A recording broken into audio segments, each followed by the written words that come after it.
జన జాతర సభను ఏర్పాటు చేసిన సందర్భంగా వేలాదిగా తరలి వచ్చిన కాంగ్రెస్ పార్టీ కార్యకర్తలకు, ప్రజలకు, రైతులకు, యువకులకు, విద్యార్థులకు, మహిళలకు, అదేవిధంగా మీరందరూ ఎంతో ప్రేమతో పిలుచుకునే రేవంత్ అన్న ఉపన్యాసం వినాలని తరలి వచ్చిన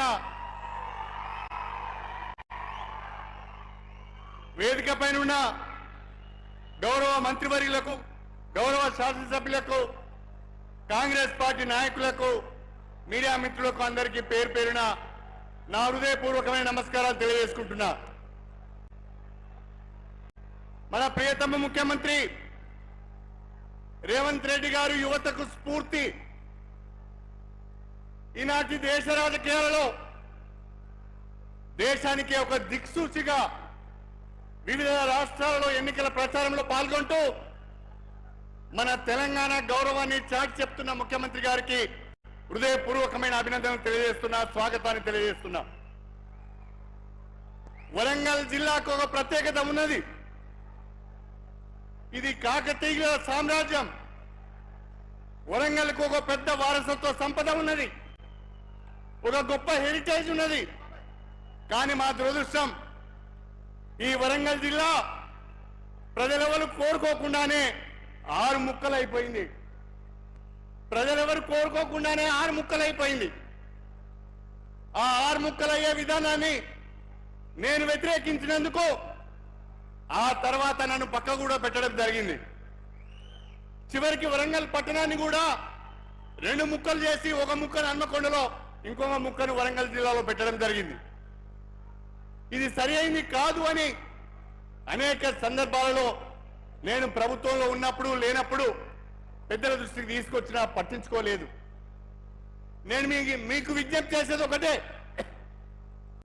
హైదరాబాదు నిజాం నవాబుల ఏలుబడిలో ఆనాడు కొంత అభివృద్ధి చెందితే మా వరంగల్ జిల్లా మాత్రము బ్రహ్మాండంగా కాకతీయుల ఏలుబడిలో అభివృద్ధి చెందింది.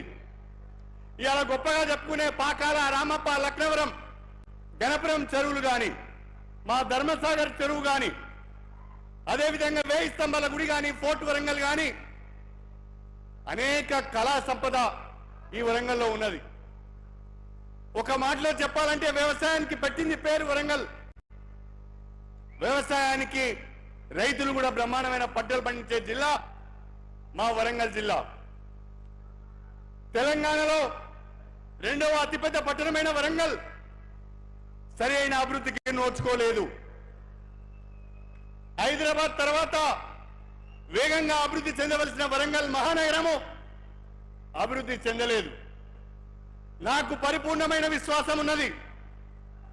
రేవంత్ రెడ్డి గారి నాయకత్వం పైన, ఏఐసిసి నాయకత్వం పైన, సోనియా గాంధీ పైన, రాహుల్ గాంధీ గారి పైన, కనీసము ఈ ప్రభుత్వంలో మీ నాయకత్వంలో మా వరంగల్ జిల్లా, మా వరంగల్ మహానగరము అభివృద్ధి చెందాలని చెప్పి నేను కోరుకుంటున్నాను. వరంగల్ జిల్లా సమగ్ర అభివృద్ధి కొరకు, వరంగల్ మహానగర అభివృద్ధి కొరకు నేను కాంగ్రెస్ పార్టీలో చేరడం జరిగింది అని చెప్పి కూడా ఈ సందర్భంగా తెలియజేసుకుంటున్నాను. గత ప్రభుత్వాలకు అనేక ప్రణాళికలు ఇచ్చాం, అనేక డెవలప్మెంట్ మోడల్స్ ఇచ్చాం, కానీ వాళ్ళు పట్టించుకోలేదు.